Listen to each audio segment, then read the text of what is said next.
wabarakatuh.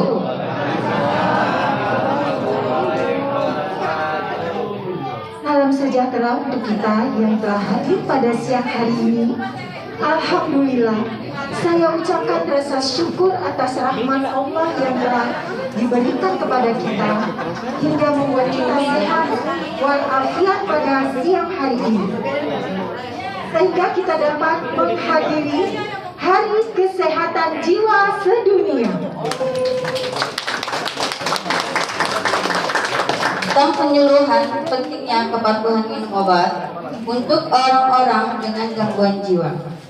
Sebelumnya, memasuki acara inti, saya ucapkan selamat datang kepada Ketua DPD DKI Jakarta yang diwakili Bapak Camat Kecamatan Kramat Jati, Bapak Lurah Kelurahan Cililitan, Kepala Puskesmas Kecamatan Kramat Jati atau yang mewakili, Kepala Puskesmas Kelurahan Cililitan yang mewakili, Ketua KPSI beserta staf, Uils Duku Kelurahan Kramat Jati, Uils Duren Sawit, RT RW Kelurahan Cililitan, Kader Jiwa Kelurahan Cililitan, beserta tamu undangan dari keluarga pasien ODGJ. Tidak lupa saya ucapkan terima kasih pada hadirin yang telah hadir. Hadirin yang saya hormati, marilah kita panjatkan doa. Doa dipersilahkan kepada Bapak Khairul memimpin doa. Saya persilahkan.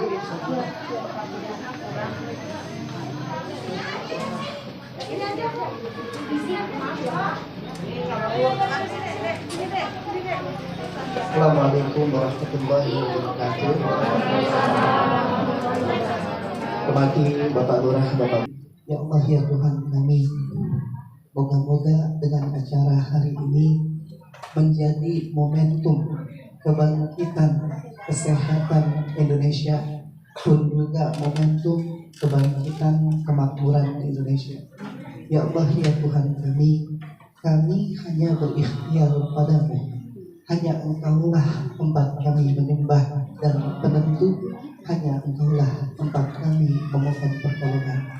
Ya Allah ya Tuhan kami, meridhoi segala ikhtiar dan kerja keras kami. Sayangi dokter-dokter kami, sayangi perawat-perawat kami, sayangi bidan-bidan kami, sayangi seluruh lapisan tenaga kesehatan kami.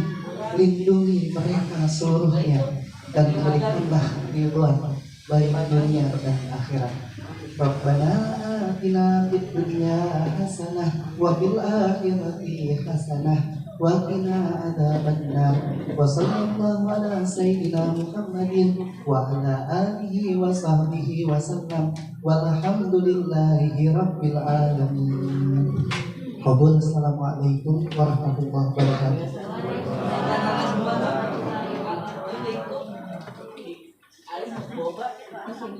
Terima kasih kepada Bapak Khairul untuk pembacaan doanya. Semoga semua yang diucapkan dapat dikabul oleh Allah Subhanahu wa taala. Selanjutnya, hadirin yang saya hormati, kami selaku pembawa acara akan membacakan susunan acara di Hari Kesehatan Jiwa pada hari ini yang meliputi sebagai berikut. Pertama, registrasi, kedua pembukaan MC, 3 pembacaan doa, 4 sambutan dari Bapak Camat atau Pak Lurah, 5 sambutan dari Bapak Ketua KPSI, 6 pemaparan materi, 7 tanya jawab beserta door prize, 8 hiburan yang dipersembahkan dari Uils Duku dan Duren Sawit, 9 ada ramah tamah dan penutup. Itulah susunan acara hari ini, Kesehatan Jiwa Sedunia. Untuk mengefisiensikan waktu, langsung masuk dalam acara selanjutnya. Selanjutnya saya persilahkan sambutan dari Bapak Lurah Cililitan selaku Ketua Pelaksana Hari Kesehatan Jiwa untuk menyampaikan sepatah dua patah. Waktu dan tempat kami persilahkan.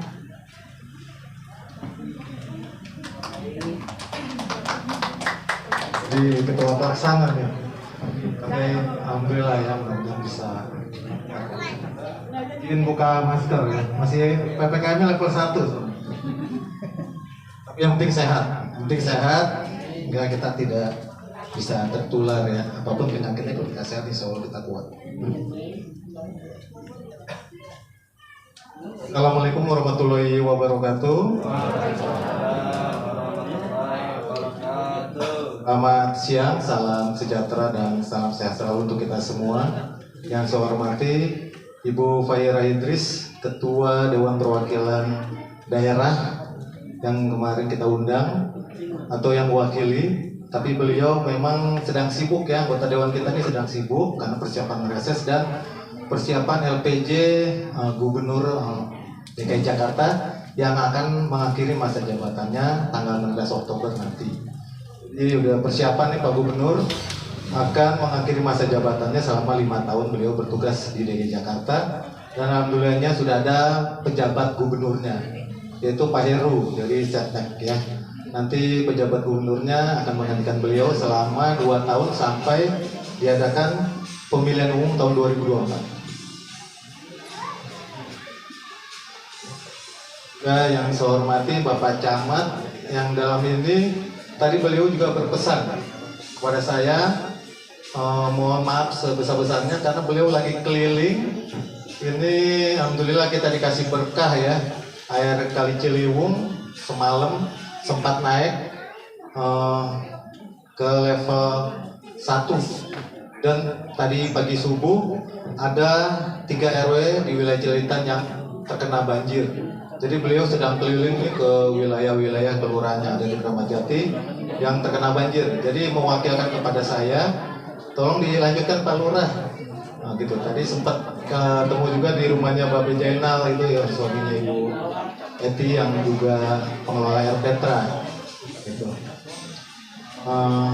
Beliau berpesan ya tetap support, insya Allah support untuk kegiatan KPS ini karena ini ada barometer kita untuk pemulihan pasca pandemi selama COVID ya. Jadi pemulihan masa pandemi nggak hanya pemulihan ekonomi, harus juga ada pemulihan mental dan spiritual karena banyak warga kita yang terdampak, apalagi yang bekerjanya di perusahaan ya. Saya pernah sebelum pindah ke Cililitan ini, saya dulu bekerja di Kelurahan Rawatrate yang notabene adalah kawasan industri Pulau Gadung, PT JIP.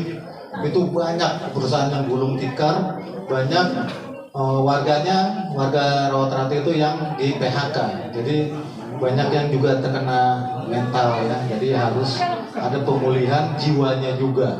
Jadi pada kesempatan ini mungkin bagus banget untuk kita menghadapi pemulihan pasca pandemi untuk meningkatkan kehidupan ya. Jadi Indonesia harus bisa keluar dari pandemi dan bisa seperti biasanya menuju masa depan yang lebih baik. Juga yang saya hormati Bu Camat juga Bu dokter ke Puskesmas Kecamatan, Bu Dokter Indah yang lagi keliling juga. Karena ini mohon maaf saya sedikit gambarkan kenapa Pak Camat dan Bu Dokter Indah nggak bisa hadir, karena beliau lagi buka posko, lagi keliling. Jadi ada di Camat Kramat Jati ini yang dilintasi oleh Kelurahan Sungai Ciliwung itu ada 3 kelurahan. Itu Kelurahan Balekambang, Cililitan, dan Cawang yang semuanya terdampak banjir. Jadi Pak Camat keliling buka posko bantuan, yang koordinasi ke sini sehingga tidak bisa sempat hadir sama Bu Dokter, tapi mewakilkan kepada saya. Ya mudah-mudahan acaranya bisa lancar ya semuanya. Juga yang saya hormati Ibu Dokter Lisdayanti SP AJ yang sudah hadir ini sebagai narasumber. Udah familiar juga Ibu, biasanya sudah ini Bu ya, sama kayak saya Bu ya, sudah bertugas di beberapa kecamatan kayaknya. Mungkin Bu juga sudah kenal saya ya, karena kalau pegawai negeri kita sudah keliling ke beberapa kecamatan dan kelurahan. Yang saya hormati Ibu Christine ya sama Bu Tuti Wils ya, Unit Informasi Layanan Sosial. Saya udah semakin akrab nih Bu Lidayanti dengan dunia kejiwaan. Dan Ibu Tuti ya, yang Wils Kramat Jati ya, hadir nggak? Ibu Tuti ya? Oh Bu Christine nggak hadir ya? Ada? Wah, wih, pangling ya, biasa. bajunya soalnya beda. Biasanya sama Pak Bu Tuti. Gitu. Cuman lagi ganti kostum nih. Kayaknya mau menunjukkan kebolehannya ya. Iya, Bu Christine tunjukkan pesonamu ya nanti ya. Di bawah santai aja. Gitu. Juga yang saya hormati di sini hadir para ketua RW dari 01 sampai 17 ya, dan ketua LMK dan LMK. Ini wabil khusus Pak RW 16 yang dari pagi mondar-mandir hingga sotonya kesiangan nih Pak. Gitu. Untung ya beliau, saya juga punya RW yang luar biasa tanggap dalam menghadapi bencana. Udah kalang keliling nih sama Pak RW, udah ke wilayah yang rawan banjir. Tadi 3 RW saya sudah ya didampingi sama Pak RW yang wilayah Cilitan terdampak paling parah itu RW 6, 7 dan 16 Bu Dokter. Tapi alhamdulillah berkat kesibukan beliau kita bisa atasi. Itu dari Sudin Sosialnya juga respon nih Pak Pur nih, bosnya P3S mantep ini. Cepet jam 8 udah datang. Sehingga nggak ada warga kita yang kelaparan gitu. Juga yang saya hormati, oh ya selamat datang Bu RW. Ini Bu RW nanti juga akan bantu nanti untuk pos yang kolaborasi namanya Bu Dokter, akan ada perbantuan hukum. Beliau nih ketua lawyer di Jakarta, punya lembaga bantuan hukum, plat hitam ya tapi insya Allah nanti akan bantu. Beliau juga menambah ini Pak Bagus. Juga yang saya hormati Ketua KPSI, Komunitas Peduli Skizofrenia Indonesia, Pak Bagus, Mas Kiki, dan tim ya yang tidak bisa saya sebutkan satu persatu, beserta seluruh kader kesehatan jiwa. Coba berdiri kader kesehatan jiwanya, coba mau dilihat. Nah ini adalah pahlawan-pahlawan di bidang jasmani dan rohani. Jadi pahlawan banyak yang nggak hanya guru gitu ya. Kalau guru kan pahlawan tanpa tanda jasa, atau ini pahlawan kesehatan jiwa kita yang nanti insya Allah akan membantu kita menangani permasalahan kejiwaan di Kelurahan Cilitan yang memang setiap saya keliling PSN itu saya lihat di tiap RW itu ada. Jadi penyakit jiwa ini ternyata banyak Cilitan. Jadi perlu kiranya kita adakan posyandu kolaborasi. Nanti insya Allah saya mau gagas, saya mau sampaikan ke Pak Camat, harus ada posyandu kolaborasinya. Karena untuk pemulihan pasca pandemi nggak hanya pemulihan ekonomi saja, menurut saya harus ada pemulihan jiwa juga.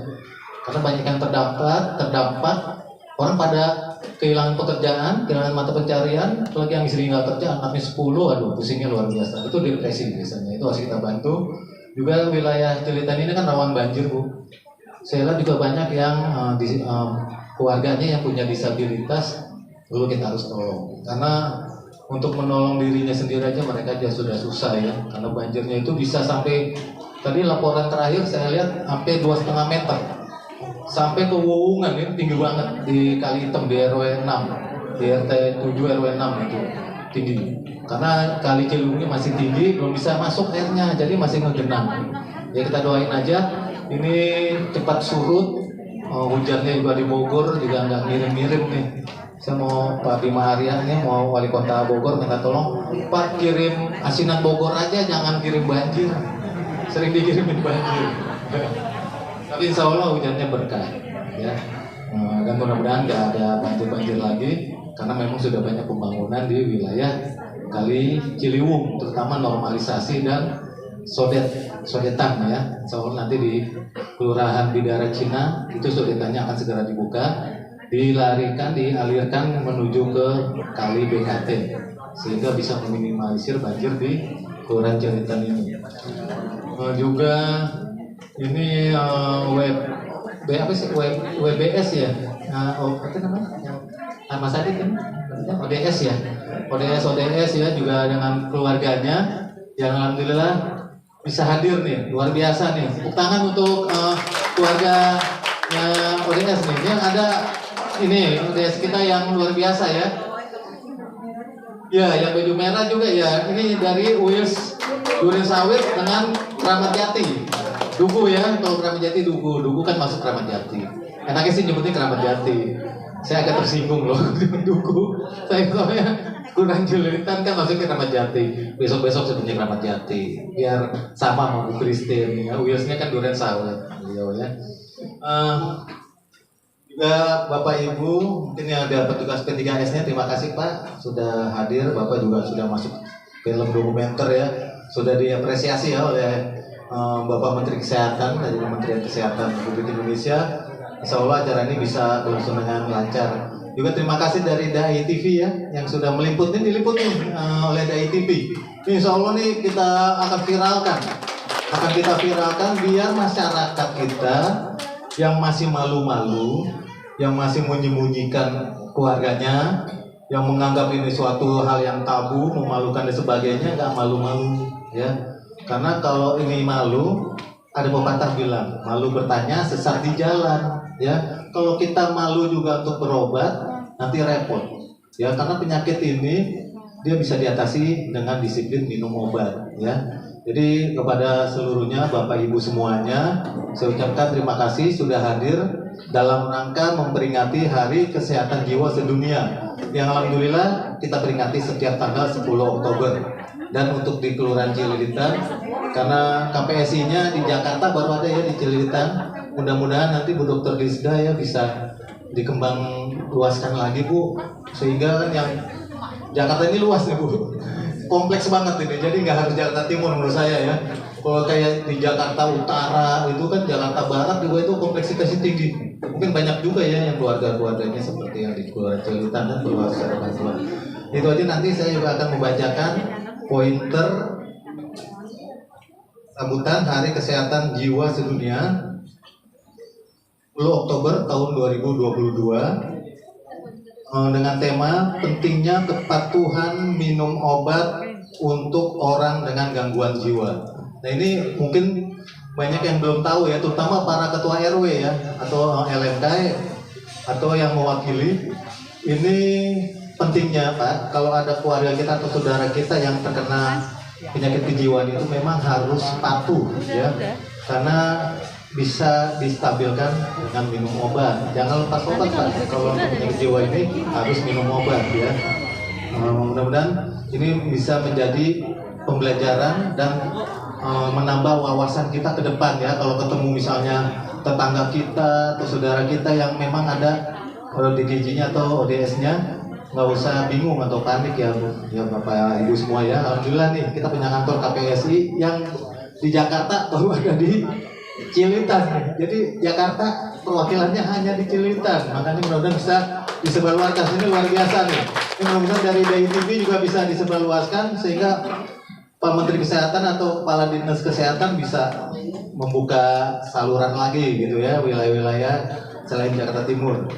Ini akan saya bacakan pointer sambutan dari Menteri Kesehatan ya.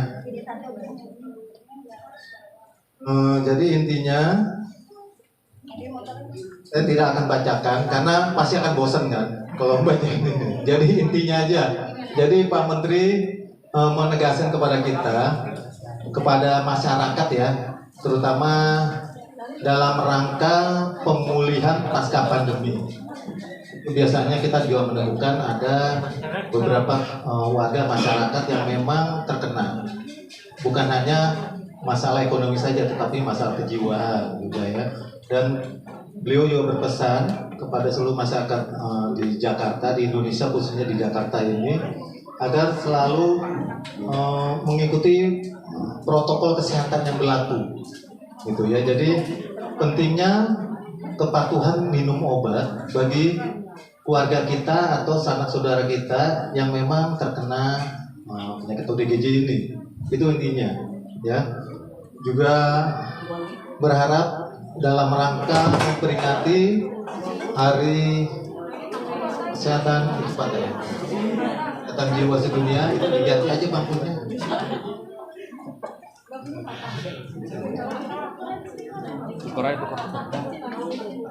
Oh ya, apa-apa. Izin kali Bu ya, habis hujan soalnya. Ini biasanya kalau banjir besar hampir naik sini dikit ini banjirnya.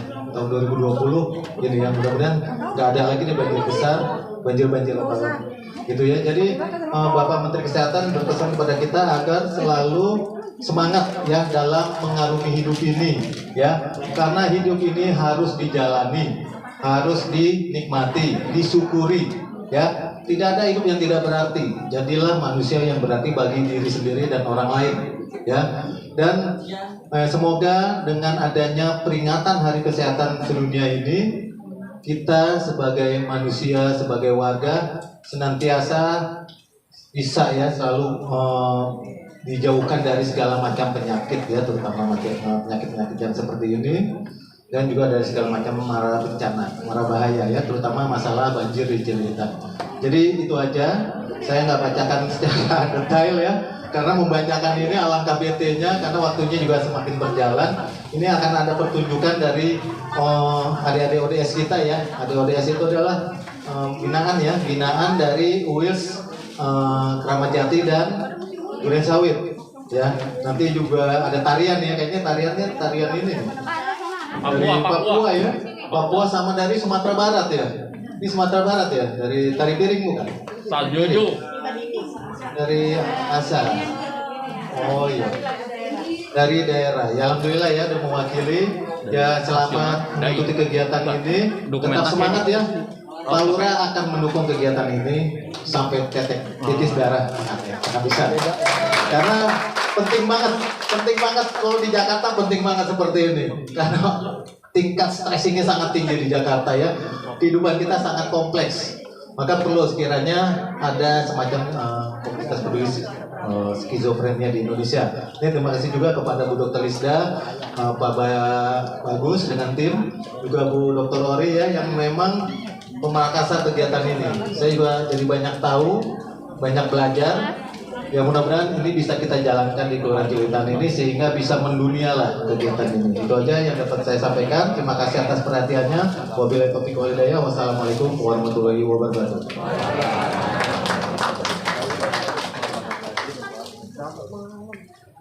Terima kasih kepada Pak Lurah atas sambutannya.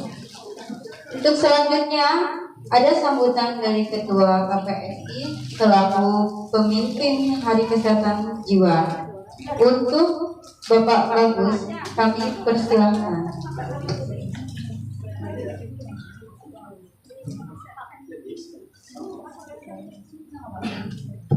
Assalamualaikum warahmatullahi wabarakatuh. Nah, buat kita semua,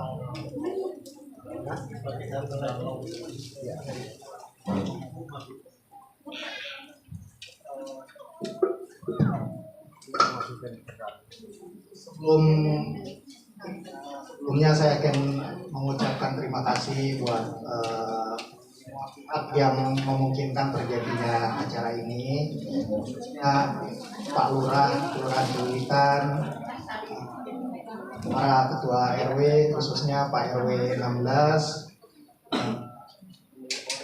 juga dari Puskesmas Kecamatan, Puskesmas, dan juga serta teman-teman dari UILS Keramat Jati maupun UILS Duren Sawit, teman-teman dari P3S yang juga hadir, dan yang paling penting adalah keluarga orang dengan gangguan jiwa, teman-teman ODGJ yang hadir hari ini, serta kader-kader kesehatan jiwa di Puskesmas Kecamatan Keramat Jati maupun Kelurahan Cililitan ini yang luar biasa semuanya.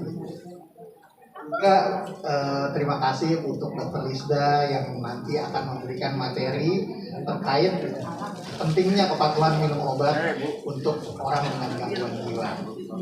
Saya berharap mudah-mudahan acara ini bisa menambah pengetahuan buat kita semua, dan juga dengan menyadari pentingnya minum obat, nanti keluarga-keluarga ini jangan malu ya untuk membawa anggota keluarganya berobat ke puskesmas, ke rumah sakit atau ke rumah sakit khusus daerah Duren Sawit gitu.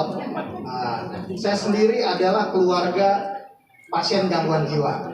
Jadi yang mengalami di keluarga saya adalah kakak saya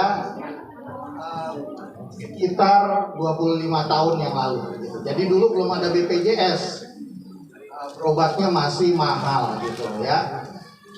Dulu kakak saya tuh ngamuk-ngamuk ya kan, terus udah ngelayap-ngelayap ke jalan, nggak mandi, nggak mau gosok gigi, ngumpulin sampah di dalam kamar, ya udah bau sekali deh. Tadinya saya nggak tahu nih bisa diobati, saya pikir nih karena santet ya, atau kakak saya itu saya pikir ngilmu nggak ada gurunya, sehingga dia jadi gangguan jiwa, atau dipikir oh ini pasti keluarganya miara benda-benda keramat nih, oh jadi kayak gini. Tapi ternyata setelah saya bawa ke pengobatan alternatif macam-macam, dari yang berbasis keagamaan sampai akupuntur, pijat dan sebagainya, bahkan ke dukun juga, ternyata kakak saya nggak pulih. Nah pulihnya justru dengan berobat rutin ke rumah sakit.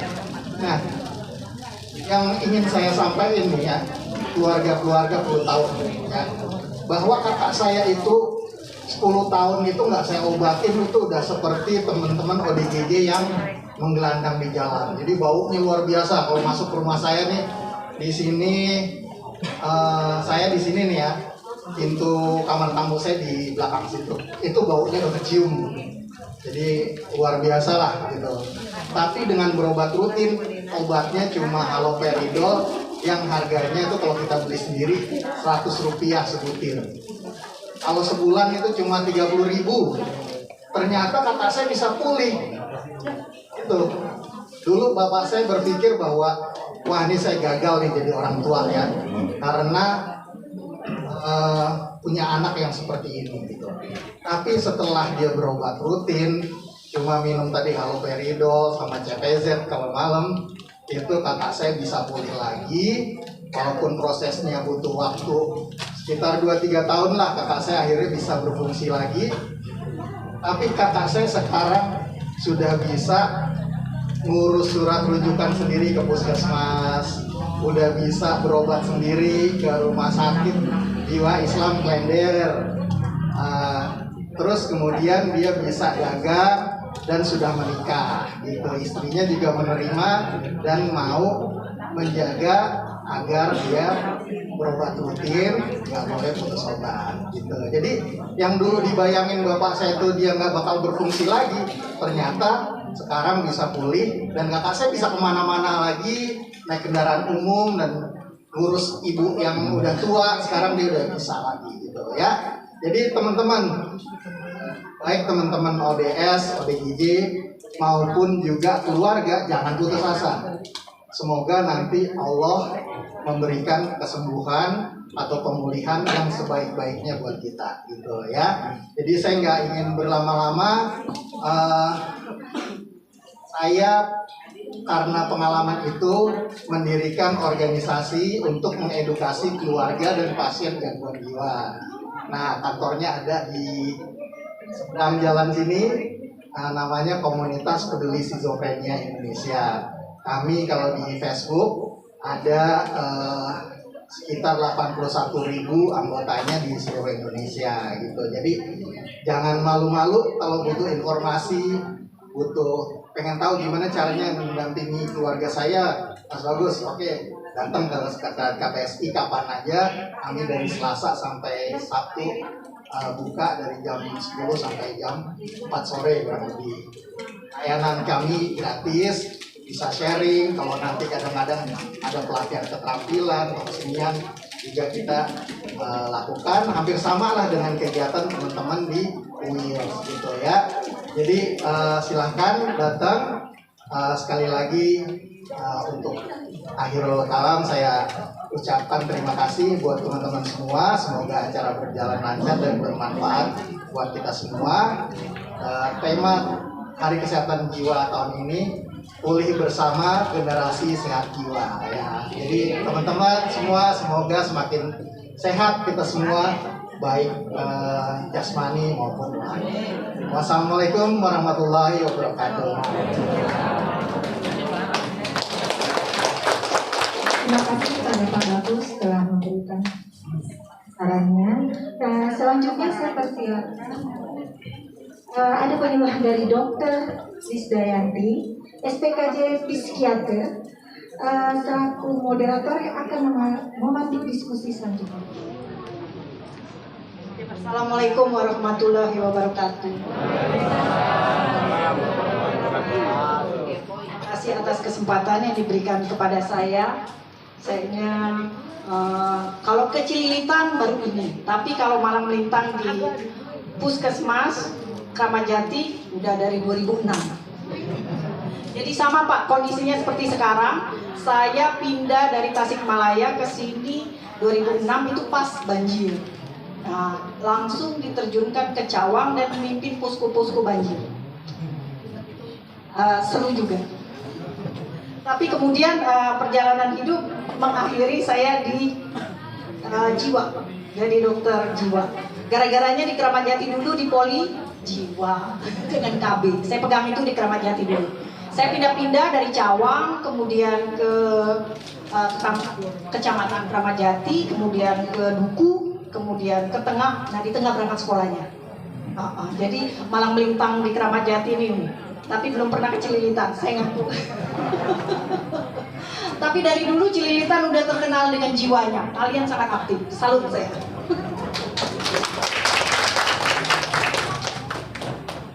Sekarang makasih ya Pak Lurah atas kesempatannya, Pak Bagus, Mas Kiki, teman-teman dari Puskesmas Kecamatan, Puskesmas Kelurahan Cililitan.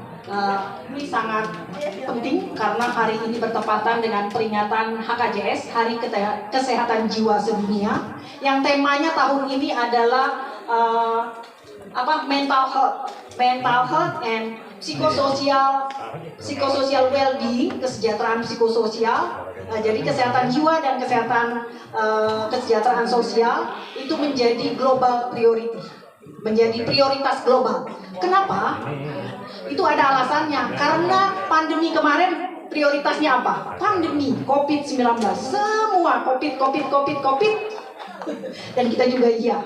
Pelayanan yang lain tersingkirkan, termasuk jiwa. Tapi ternyata pandemi sendiri dampaknya banyak. Salah satunya di kesehatan jiwa. Banyak yang tidak gangguan kemudian menjadi gangguan jiwa. Karena stres, isolasi, PPKM, tidak bisa kemana-mana, bekerja dari rumah, sekolah dari rumah, semua. Banyak juga yang PHK, dampak ekonominya juga. Jadi kalau secara ekonomi dibilang kita ini kondisinya seperti setelah Perang Dunia Kedua, krisis ekonominya, resesinya. Jadi banyak yang PHK, banyak yang sulit ekonomi dan sebagainya. Jadi kalau dari segi kejiwaan ini menjadi prihatin.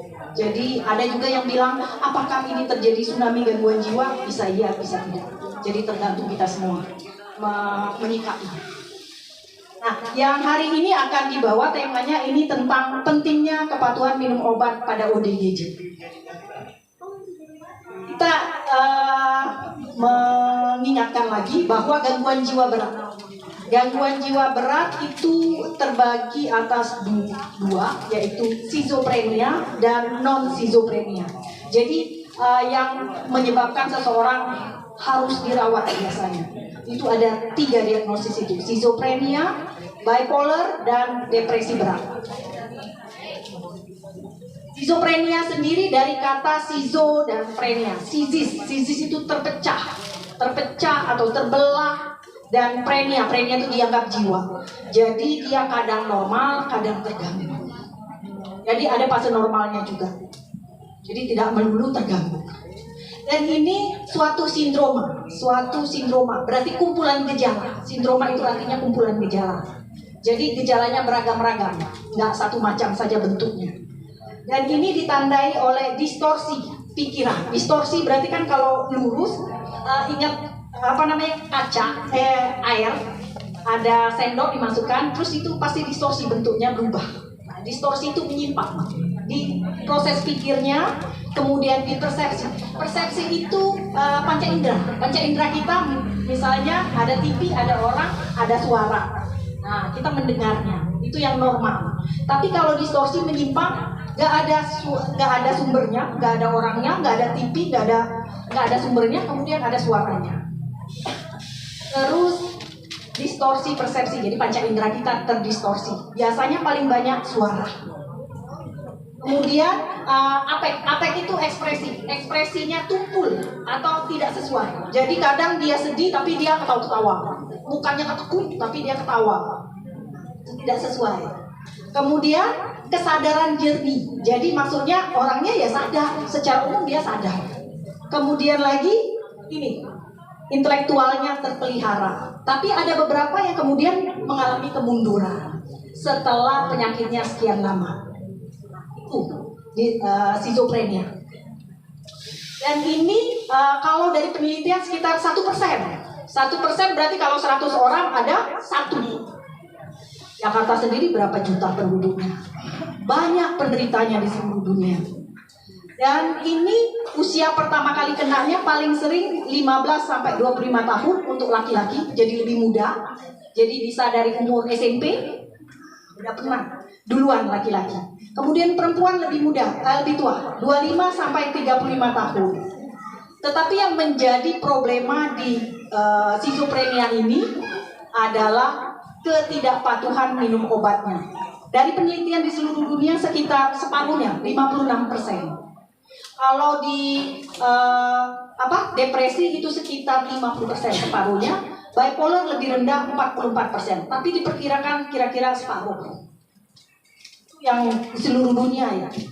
Kemudian satu lagi, umur harapan hidup penderita schizophrenia itu lebih pendek, 20 sampai 30 tahun dari populasi umum, terkait dengan gaya hidupnya, kemudian bunuh diri, kemudian adanya sindroma metabolik. Kalau sindroma metabolik bisa terkait obat, bisa tidak. Jadi gaya hidupnya yang kurang gerak.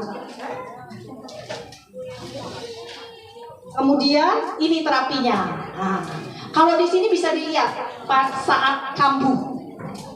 Episode pertama kali kena atau kambuh itu kita terapi dari sebulan sampai 2 bulan.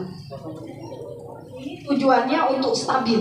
Jadi gejala-gejala yang mengganggu tadi, yang mengamuk, marah-marah, atau kadang ada yang mau bunuh diri, itu hilang. Ini tujuan terapi fase pertama, fase akut.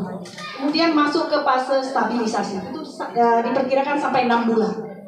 Ini untuk mencegah kambuh. Jadi pasien udah berespon dengan obat, pasiennya udah tenang. Nah, ini jangan sampai kambuh. Dilanjutkan lagi pasien maintenance. Maintenance atau ruatan itu sampai remisi. Berapa lama ini remisi dicapai? Remisi itu artinya pasien hilang gejalanya, respon terhadap terapinya bagus. Kemudian pasien bisa beraktivitas, minimal aktivitas sehari-harinya, makan, mandi bisa teratur. Nah ini tergantung berapa lama ini terapi ini, tergantung dari episode keberapa dia kambuhnya. Kalau yang pertama biasanya kita ambil sederhananya sekitar 2 tahun. Yang pertama, bukan yang berulang-ulang. Kalau yang udah kambuh lain lagi ceritanya. Nah ini tujuan dari fase yang terakhir ini, maintenance ini, untuk meningkatkan fungsi perannya. Jadi kalau misalnya dia sebelum kena penyakitnya, dia mahasiswa atau pelajar atau dia kuliah, itu diharapkan dia balik lagi, bisa kuliahnya, bisa kerjanya, bisa sekolahnya, itu diharapkan. Tapi memang terapi ini panjang, untuk beberapa kasus bahkan bisa seumur hidup. Nah, obat yang digunakan ini obat lama, haloperidol, CPZ yang kuning, urin. Terus trifluperazin, ini obat lama semua. Nah ini obat baru, risperidon, olanzapin, quetiapin, clozapin, aripiprazol, abilify. Obat ini 2 macam ini, haloperidol dengan ini, ada yang suntik jangka panjangnya, long acting, sebulan-sebulan. Ini yang ada, yang ini trifluperazin, ini ada. Terus yang ini ada ini, yang sebulan. Tapi ini nggak masuk BPJS yang ini. Kalau yang 2 ini dengan ini bisa ada BPJS-nya. Nah, ini penelitian di Indonesia bahwa di Riskesdas 2018 bahwa di pedesaan penderita schizophrenia sekitar 7%, di perkotaan 6,4%. Ini penderitanya 470 juta, 1.214. Ini yang dari riset survei ya, satu-satu rumah didatangi. Riset kesehatan dasar. Nah, ini yang berobat 85% dari penelitiannya. Nah, yang tidak minum obat hampir separuh, ya kan? Tidak berobat sama sekali 15%. Ini masih ada. Nah, ini prognosisnya. Jadi seandainya pasien itu diikuti 10 tahun setelah dari diagnosis pertama, 50% dapat bekerja secara mandiri. Kalau dulu dikatakan sepertiga, sekarang lebih baik 50%. Dulu sepertiga yang baik, sepertiga yang sedang, yang beberapa kali kambuh, sepertiga lagi yang memang seumur hidup harus minum obat. Sekarang udah lebih baik, 50%. 5% perlu bantuan, 15% sering dirawat. Dan setelah 30 tahun, ini hampir sama hasil penelitian. Jadi sekarang tidak menjadi momok schizophrenia. Karena zaman udah lebih canggih. Nah ini pentingnya terapi dari episode pertama. Ini bisa dilihat, ini fase prodromal. Prodromal ini fase awal sebelum dia mulai mengamuk, gaduh gelisah. Mungkin udah ada sumir-sumir, mendengar suara, melihat-lihat, penampakan. Tetapi pasien itu masih sadar bahwa itu nggak nyata. Ketika dia mulai nggak bisa bedain yang nyata dengan yang khayal, dia mulai mengganggu sehari-harinya, itu baru jadi gangguan. Nah ini di titik pertama. Kalau ini tahu waktu yang atas ini fungsi, yang atas itu fungsi perannya sehari-harinya. Kalau kita lihat kalau pengobatannya bagus, ada yang kuat dari pertama. Ini yang garis biru, fungsi perannya masih seperti awal. Kemudian kalau yang ungu ini yang beberapa kali kambuh, yang sedang. Parsial responnya, jadi respon terhadap pengobatannya itu sedang. Kemudian ini yang kronik, menurunkan fungsi perannya dibanding yang ini. Yang ini seperti semula, ini yang sedang, nah ini yang lebih rendah. Kalau ini diperiksa di scan, brain imaging dari otaknya, bahwa bisa dilihat pada pasien schizophrenia dibandingkan orang normal ini. Nah ini LCS. Ini apa, cairan di otak kita ini membesar, ini sedikit membesar dan ini membesar. Jadi volume otak mengecil, cairannya membesar. Itu yang terjadi di otak pasien schizophrenia. Makanya penting sekali pengobatannya. Makin lama makin turun fungsi perannya, sampai akhirnya ada yang namanya fase residual. Fase residual itu pasien cuma nunak-nunak, duduk-duduk saja, tidak ngerti untuk rawat diri, tidak ngerti untuk mukanya datar, nggak ngerti mau sosialisasi, nggak ngerti mau kerja, motivasi. Ini fase terakhir yang namanya fase residual. Itu bisa dicegah satu hal, dengan obat dari awal episode pertamanya. Nah ini dikatakan patuh tidak patuhnya gimana? Kalau tidak minum obat seminggu atau lebih itu dibilang tidak patuh. Tapi ini kesepakatannya macam-macam tentang ketidakpatuhan, dan menilainya juga macam-macam. Ada yang objektif, ada yang subjektif. Ini 50% dari yang diresepkan, lebih dari 50% yang diresepkan itu diminum itu patuh.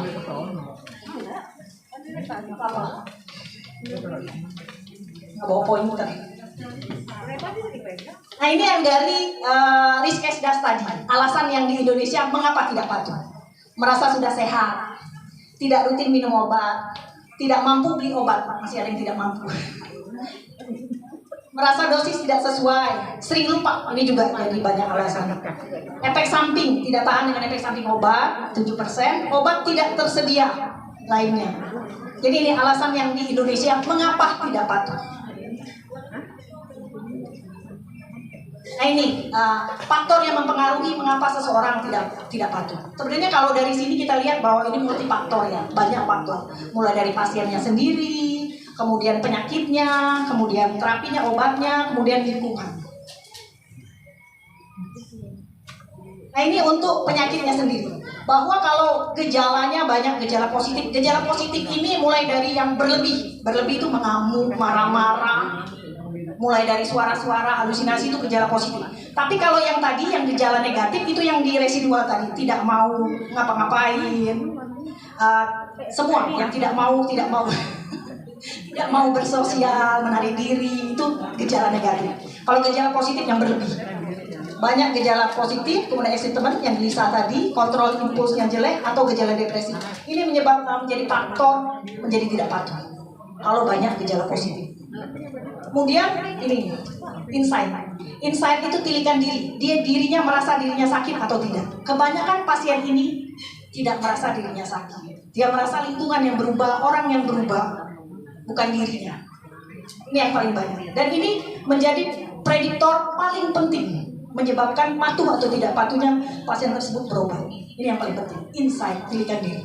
Tapi biasanya kalau kita merawat pasien kayak gini, kita awal dia gelisah segala macam, suntik, pakai suntik yang cepat, kemudian berapa hari suntik, biasanya paling rata-rata 3 hari, kemudian tenang, baru obat oral. Ketika dia udah tenang ini biasanya pelan-pelan mulai masuk perawatnya, dokternya, mulai pelan-pelan kita kasih insight-nya, tilikan dirinya. Kenapa dia harus minum obat? Kamu lebih enak yang mana? Waktu di rumah atau sekarang? Pasti ngomongnya sekarang. Karena sudah minum obat. Karena apa? Dibilang, karena sudah minum obat. Itu selalu ditekankan. Nah, ini faktor yang berkaitan pasien. Ternyata bahwa kebanyakan konsep yang mudah tadi itu menjadi prediktor tidak patuh. Kemudian ada juga penyalahgunaan alkohol, nafsa, ini juga menjadi prediktor tidak patuh. Kepercayaannya atau sikapnya terhadap terapi. Kemudian efek sampingnya. Ada beberapa yang menyebabkan obesitas, gemuk. Nah, kalau gemuk ini cenderung juga tidak patuh. Spiritualitas juga, makin spiritual diharapkan makin. Tetapi beberapa hal kita kan Indonesia ini kita percaya magic ya. Magic kita percaya. Kebanyakan tuh keyakinan keluarga, bahkan pasien sendiri bahwa dia kerasukan. Jadi di Indonesia itu yang tadi, yang terapi tadi.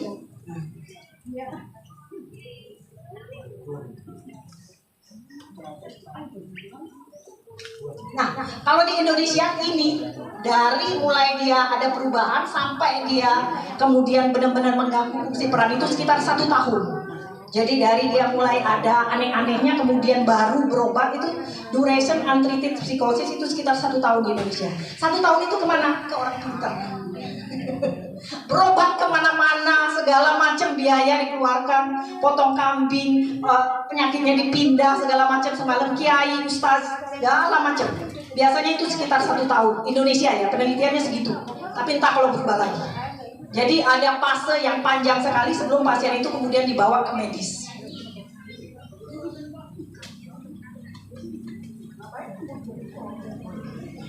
Nah, ini jenis obat juga terapinya. Bahwa ternyata antipsikotik yang baru tadi atipikal itu monoterapi, jadi tunggal itu menyebabkan lebih patuh berobat. Jadi makin banyak obat pasien mungkin ya capek juga ya minum obat tiap hari. Kemudian kalau ada efek samping tadi yang berat badan meningkat, kemudian ada EPS. EPS itu ekstrapiramidal sindrom. Jadi obat-obat antipsikotik itu menyebabkan gemeter-gemeter, mata mendelik ke atas, mences-mences, atau bahkan ada yang gelisah jadinya, mesti mondar-mandir, akatisia, atau bahkan ada yang kaku perutnya, distonia. Itu kalau ada efek samping itu cenderung untuk tidak patuh. Kemudian juga ngantuk, khas dari obat jiwa ngantuk, karena memang penenang, tranquilizer. Obat jiwa itu rata-rata mengantuk. Tetapi sebenarnya kalau kontrol didiskusikan dengan dokternya, kita bisa pilih-pilih kok. Kita biasanya kita lakukan penyesuaian baik cara minum. Biasanya kalau pagi ngantuk banget dia harus bekerja, kita geser ke siang dengan malam. Kemudian jenis obat juga bisa kita cari yang obat yang kurang ngantuknya. Ada beberapa yang kurang ngantuknya. Tapi ada beberapa pasien juga yang sulit tidur. Berarti obatnya memang nggak apa-apa yang ngantuk. Jadi pemilihan obat itu bisa didiskusikan antara pasien dengan dokter. Kita cari yang paling nyaman untuk pasien. Nah, ini faktor lingkungan, bahwa hubungan dokter dengan pasien itu yang paling menjadi prediktor untuk patuh. Kemudian ini yang paling penting, dukungan keluarga. Ternyata dari macam-macam penelitian tadi, yang pertama yang menentukan satu insight, tilikan diri pasien. Dia merasa dirinya sakit atau tidak. Kemudian yang kedua itu tadi, dukungan keluarga. Jadi 2 hal penting ini sangat penting. Jadi kebetulan di sini kan banyak bapak ibu dari keluarga pasien. Kalau di Duren Sawit kita biasanya suka manggil keluarga pasien menjelang pulang. Ketika pasien sudah membaik, kita panggil, kita lakukan family therapy. Nah, di sini tujuannya ini. Jadi kita beri pemahaman tentang apa itu penyakitnya, pengobatannya bagaimana, kira-kira kendalanya apa untuk berobat. Jadi kita cari win-win solution supaya pasien tetap dalam pengobatan.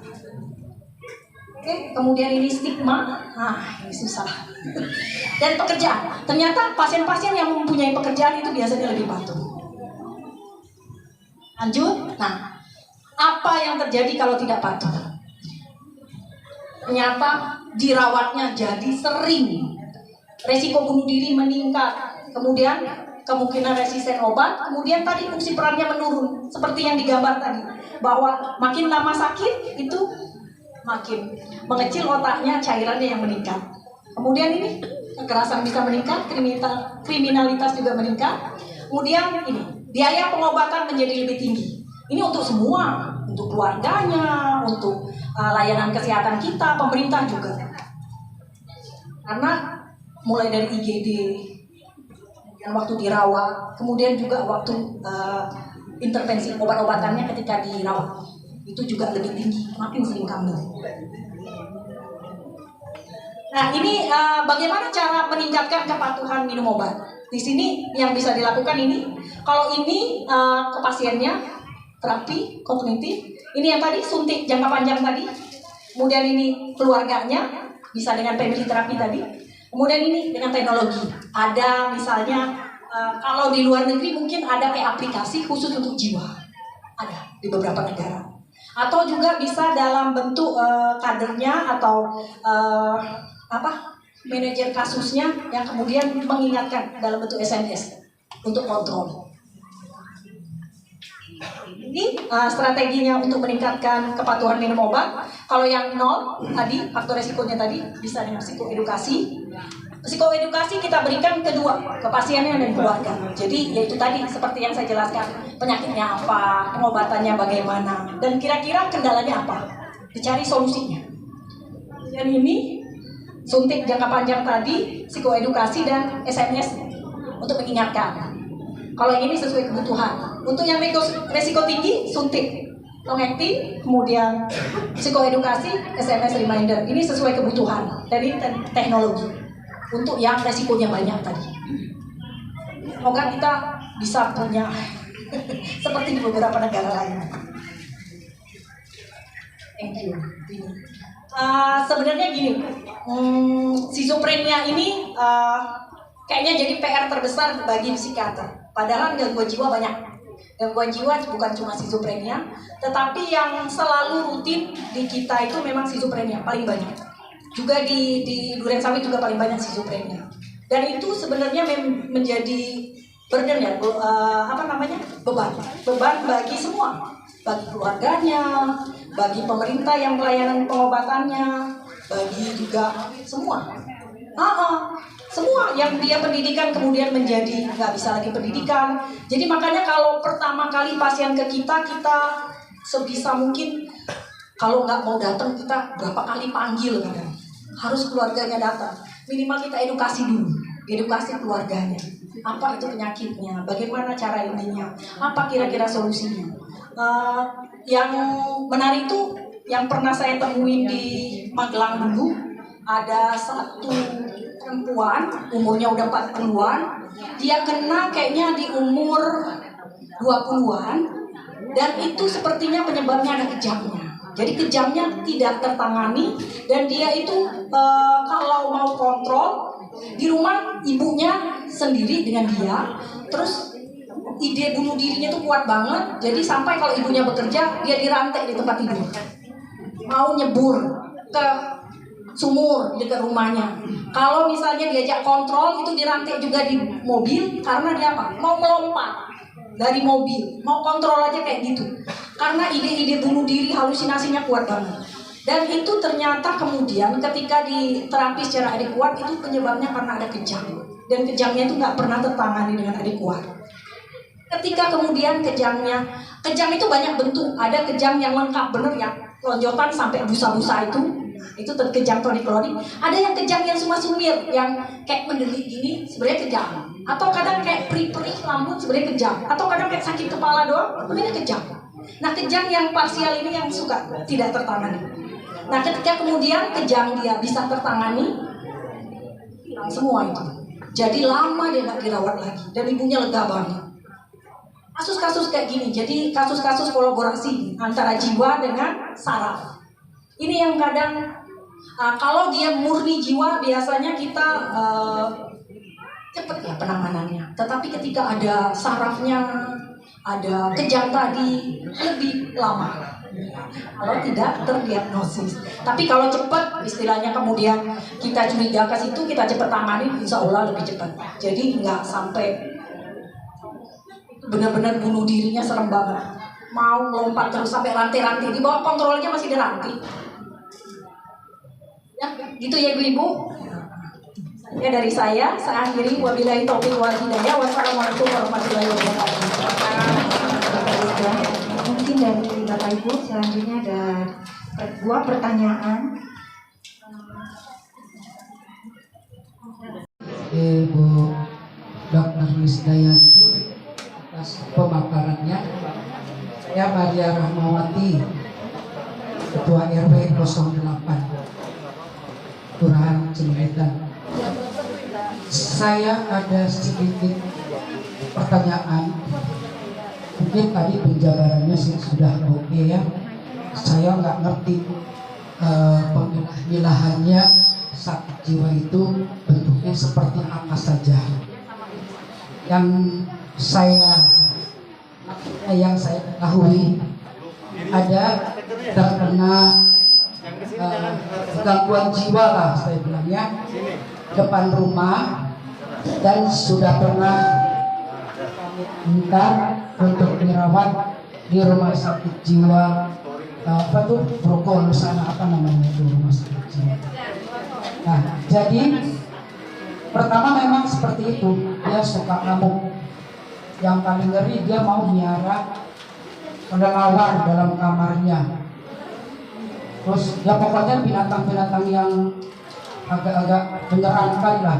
Terus kalau dia mungkin ada uang, ada keluarga besar atau dia langsung beli senapan angin. Nah, jadi agak ini. Dan dia setelah dari rumah sakit jiwa, kami coba buat dia ikut pendidikan satpam, sukses. Tapi obat itu yang saya bingung, obat itu sampai sekarang berlanjut. Dia keluar dari, jadi dia keluar dari kerjanya itu karena ya mungkin kejiwaannya tidak stabil itu. Jadi dia merasa pimpinan. Kalau udah 2 tahun dia harus naik gaji sekian. Jadi dia menentukan berapa dia naik gaji. Otomatis dong dikeluarkan dari pekerjaan. Sekarang tidak bekerja, tapi kebetulan memang dia mamanya sudah meninggal. Tadinya mamanya yang mengatur obat ini. Sekarang kakaknya seorang janda beranak 1 yang mengatur obatnya. Cuma yang saya kasihan sekarang obat itu kan tidak gratis seperti yang tadi diterangkan juga. Sementara dia harus rutin membeli. Sedangkan yang menanggung dia sekarang kakaknya yang janda itu dengan seorang anak yang kelas sekolah, anaknya SMA gitu. Nah sekarang untuk memastikan dia itu memang masih sakit jiwa atau bagaimana, kita harus kontrol kemana, ke rumah sakit mana. Karena biasanya memang dia tidak mau, seperti yang Ibu bilang tadi, ada rasa berontak untuk dibawa. Nah, kami mohon arahan kira-kira kemana dia kami bawa, dan kalau dia tidak mau dibawa, apa memang obatnya itu masih kami lanjutkan terus atau tidak. Terima kasih Bu Dokter. Ya, boleh bawanya ke kita, boleh Duren Sawit, atau ke puskes kecamatan juga boleh. Sebenarnya seperti Ibu tadi nanya, gangguan jiwa itu macamnya bagaimana? Jadi gangguan jiwa itu secara umum kita bagi 2 garis besar, psikotik, non psikotik. Psikotik itu artinya dia tidak bisa membedakan yang nyata dengan yang khayal. Jadi kalau dia realitasnya dia tidak bisa menilai, itu berarti psikotik. Itu cenderung ke gangguan jiwa berat tadi. Yang saya sebutkan 3 tadi, skizofrenia, bipolar, dan depresi. Tapi kalau dia masih bisa membedakan yang nyata dengan yang khayal, itu berarti gangguan jiwa yang cenderung ke sedang ke ringan. Itu bisa cemas, bisa OCD, banyak jenisnya Bu. Depresi juga ada. Jadi secara umum itu gangguan jiwa. Psikotik, non psikotik. Kalau psikotik, belas dia ada halusinasi biasanya, ada halunya. Dan untuk membedakan pasien ini apakah gangguan atau tidak, itu memang perlu pemeriksaan. Biasanya memang kayak gini Bu, mesti tatap muka langsung. Dokternya langsung bisa membedakan dia gangguan jiwa atau tidak. Tetapi kalau dia kayak gini, berarti kan dia BPJS nggak Bu? Iya, kalau dia BPJS aman Bu, tinggal minta rujukan. Jadi kalau BPJS itu masih dalam tanggungan, jadi paling minta rujukan dari puskes kelurahan, kemudian ke RSUD, baru ke kita. Tapi di RSUD juga beberapa punya kok psikiater, Budi Asi punya, Pasar Rebo punya di sini, Pasar Minggu juga punya, dekat-dekat sini punya semua. Depannya 8. Ya, Nomor berapa, Pak? 8, belakangnya 3.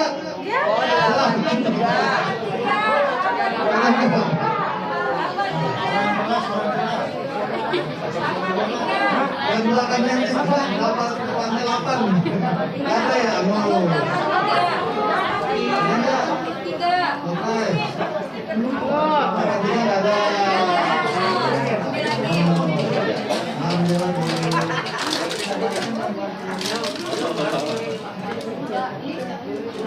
Ini kalau nggak ada yang gini buat tadi dia.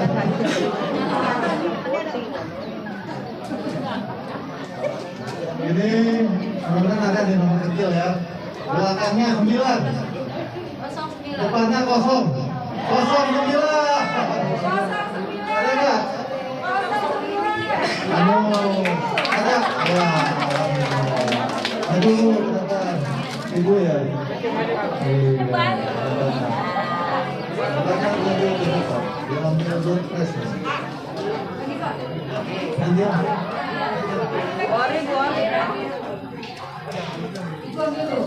Jadi kita fair ya Bu, nggak ada permainan. Silakan Bu.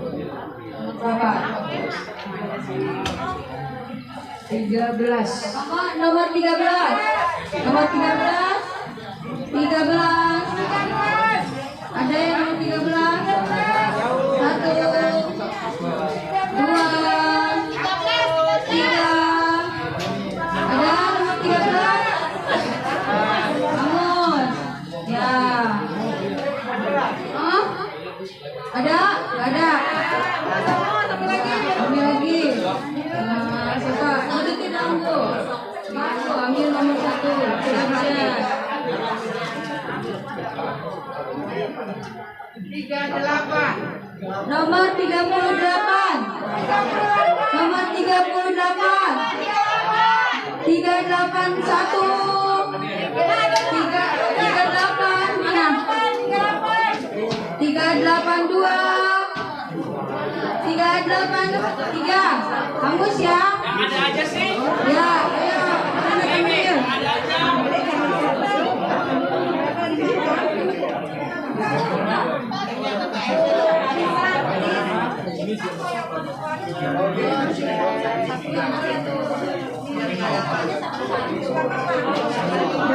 Depannya 9.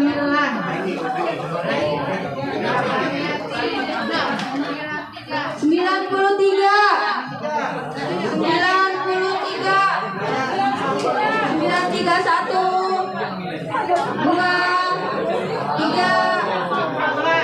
Enggak. Nomor 66.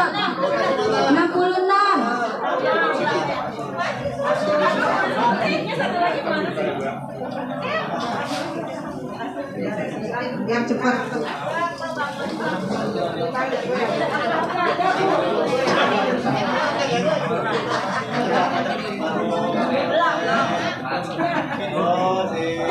Ini ya. Nomor 66. Kalau ada nomor 66 maju ke depan. Nomor 14. Maju ke depan.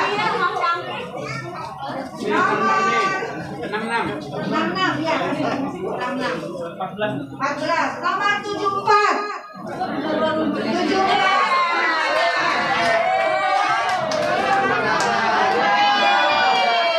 Lagi ya. Nomor 75. 75 kayaknya saya deh. Di meja.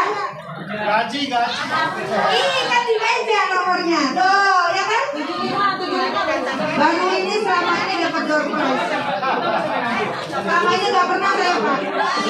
Iya, nggak boleh pakai iya. Hah? Bukan ya? Bukan.